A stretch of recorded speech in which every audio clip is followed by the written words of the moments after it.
President Biden expected to meet with Turkey's President Recep Tayyip Erdogan today amid NATO's summit in Europe. This comes after Turkey's president agreed to support Sweden's bid to join NATO yesterday after previously vetoing the matter. Yahoo Finance's Rick Newman has been NATO watching.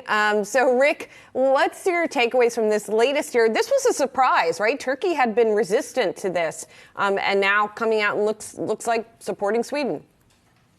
Well, I don't think it's that much of a surprise. I think the question all along has been, what is Turkey's price? Turkey has been holding out for something. We don't know exactly what. So Turkey does want to purchase a bunch of F-16s from the United States and get some upgrades for other types of weapons. That looks like it could be in the offing. So watch for that coming out of the meeting between these two guys. But at this NATO summit now, the bigger question is really, what is the statement going to be at the end of the summit tomorrow on Ukraine and Ukraine's possible membership in NATO? Now, there's no chance that Ukraine will be able to join NATO anytime soon.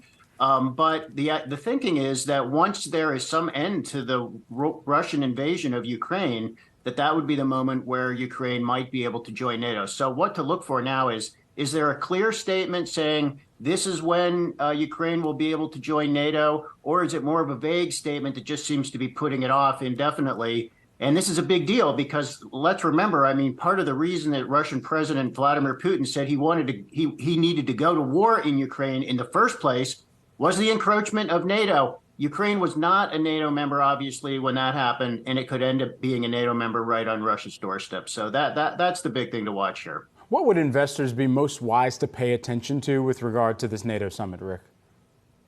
It's a second-order concern for investors, but the whole situation in Ukraine, the main thing this affects globally is energy markets. Now, energy markets have stabilized after tons of shifting around with Russian oil and natural gas, really not going so much to Europe anymore, but going to Asia. I mean, there's been a huge redirection of energy flows all over the world, and that includes U.S. energy. The United States is now exporting tons of liquefied natural gas to Europe. So that is the main way everything happens in Ukraine most directly affects markets. It's calm right now. But if there were to be some kind of resolution of this war, that would be bullish for energy markets. But there are still some black swan events that could happen, possible use of nuclear weapons.